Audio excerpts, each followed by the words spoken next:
We're going to see about having lunch at Roll's Diner, Minot, South Dakota, North Dakota. We just finished our laundry, bought some clothes at Walmart, and we have some lunch before hitting the road. Okay, we've got fried cheese curds and lumpy yellow soup with dumplings in it. You like this one, don't you? Yep. There's some potatoes in here too. So tell me about the cheese curds that you're eating. It's kind of like fried mozzarella. They look delicious. They are. With ranch dressing? Ranch and marinara sauce, right? Marinara. Yeah. And you can just see that look on her face. Okay, Netflix sausage and sauerkraut. That's what I got. I got, what did you get? Cabbage rolls. Oh, the cabbage rolls right on top there. And look at all this food. Rolls. All this stuff. Plus the lumpy soup we had. Plus the soup. The lumpy yellow soup. Plus all this.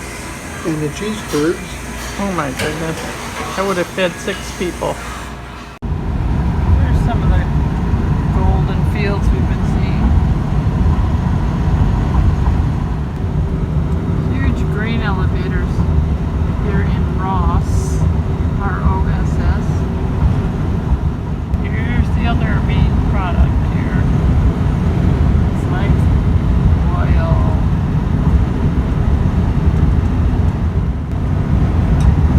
There must be tons and tons of wheat on here.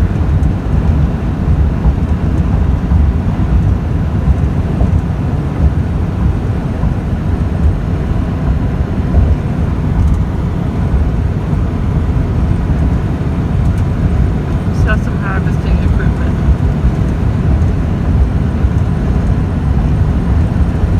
This goes on for miles. We're still in western North Dakota, getting closer to Montana. When we get to Montana, there's only 700 miles to Glacier. The distances out here are amazing.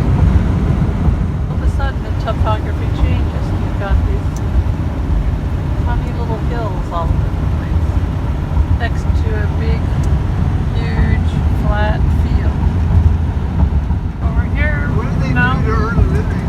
now we have some very relatively steep hills. Look at the ones that are in front of us.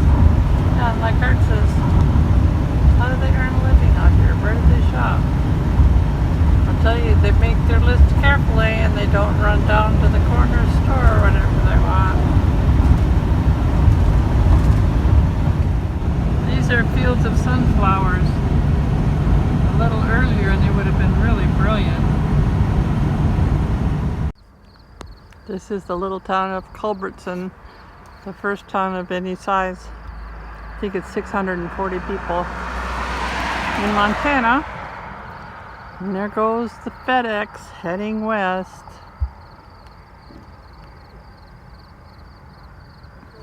They must have had to stop here and make a delivery. There's all your Amazon packages coming to you.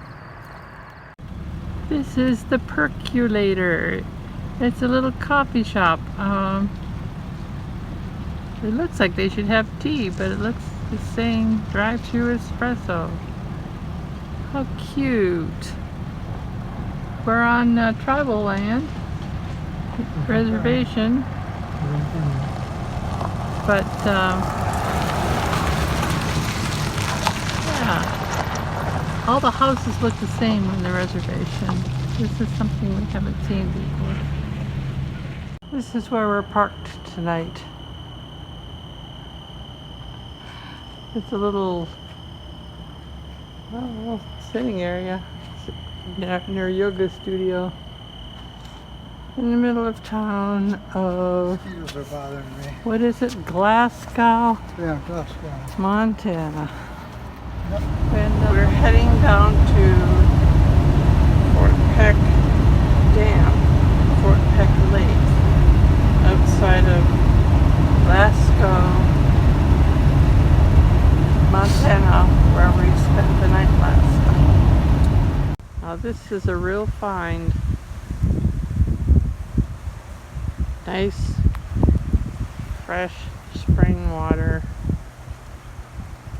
at a welcome center that seems to be closed, but I think there's a bigger one farther along. Smoked fish and crackers, fresh coffee.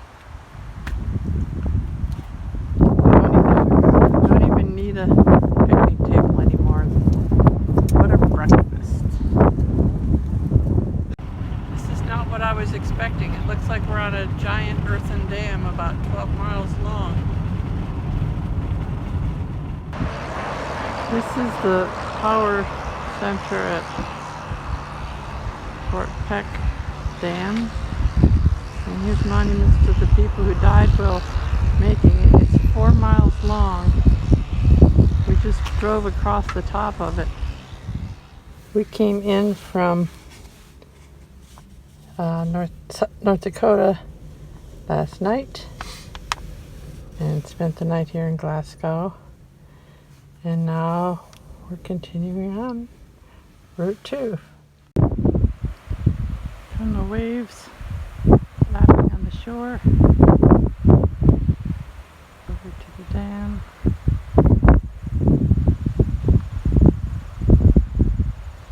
Beautiful, beautiful day. Okay, this is the spillway, I think. Look at the view out there. This is the spillway. Yeah. Stop and see it. There's nothing going on in the spillway at the moment. Can you see on this other side? No, I'll see when we stop. Here's what we just drove over, the spillway.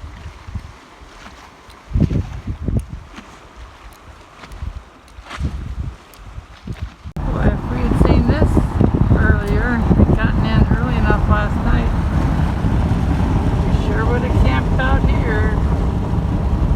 With the Golden Age Pass, you get half-price camping in any national campground, which for us is usually about $9 a night. This is supposed to be dinosaur country. I guess that's why we're seeing dinosaurs along marks. We have thoroughly enjoyed the topography. I mean, the prairies are vast, but there's still a lot of variation in what you see. Here we're going through hills, and it won't be long before it's all flat again. So we're seeing the prairies much as Lewis and Clark would have seen them, except it would have been natural grass and not crops. Except that they would have seen an abundance of moose, elk, buffalo, other wildlife. From what we read, it was very easy to get food. All they had to do was shoot whatever type of animal that they were interested in eating that night. I don't know if you can see it, but there are hay rolls as far as the eye can see. Hundreds and hundreds of them.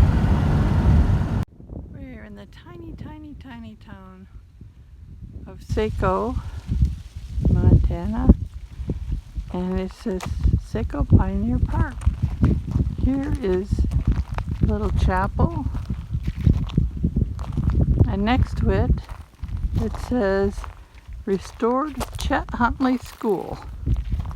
I don't know if that's the Chet Huntley or not, but it says Huntley School District 10. And then back here is Saco's first jail. And I'm assuming that back here is the little house out back. Very tiny, very interesting. It even has a picnic table if you want to have lunch.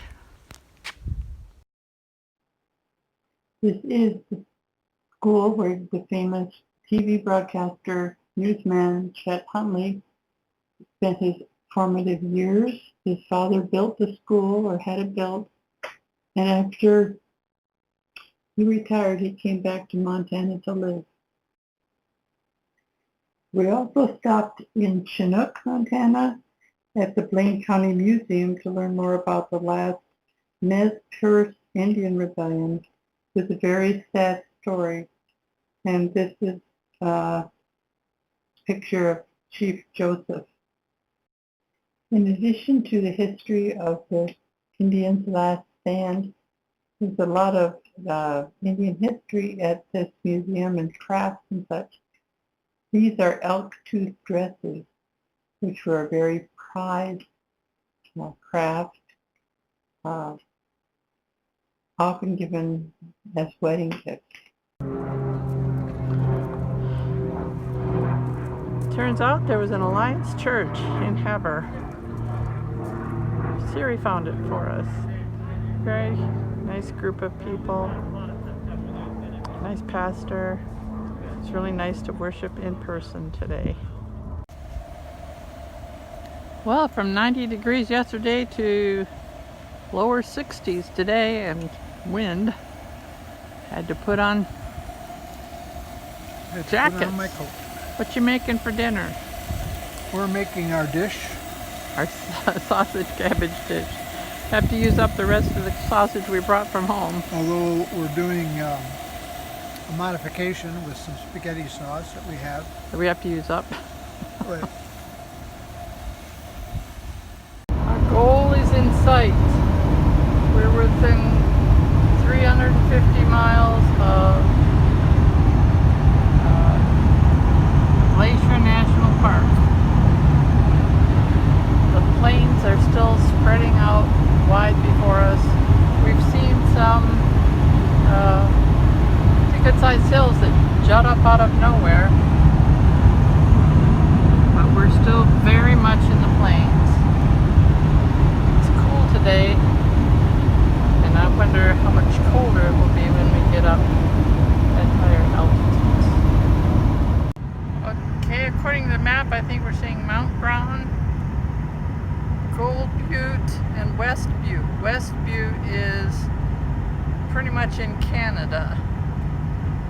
Mount Brown is almost 7,000 feet tall. We left Havre after church, and we're heading toward West Glacier, about 160 miles to go.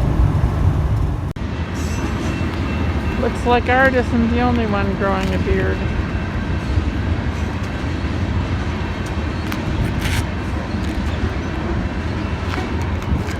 Gassing up and cleaning windshield before we head into Glacier.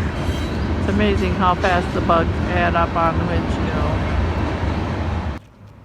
Cut Bank, the coldest spot in the nation. What's the matter, Flat? Can't you take the cold? We started seeing the mountains just outside of Shelby about 20 miles ago. They're getting bigger and bigger. So this is basically our first view of the Rockies. So exciting. well, we're on our way to Browning, Montana. We're on the reservation headed towards the Glacier National Park. It's funny how the land remains so flat until you get up to the mountains, which are just a shadow at this moment. I just realized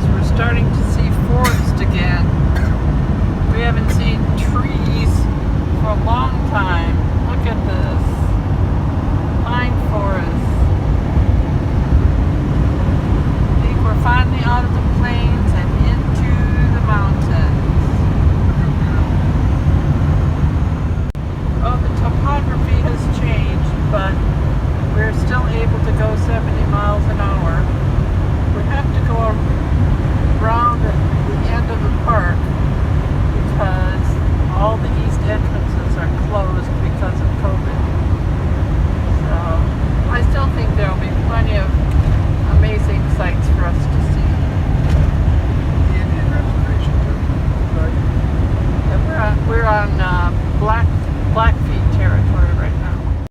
I can already tell I'm going to be taking way too many videos here. Well, around 6:30 that evening on Sunday, we arrived at Glacier National Park, and that's the end of our US-2 adventure. We did take it as far as Kalispell, but Kalispell is just outside the park, so we're going to end the US-2 adventure here. Actually, Route 2 continues on all the way to Everett, Washington.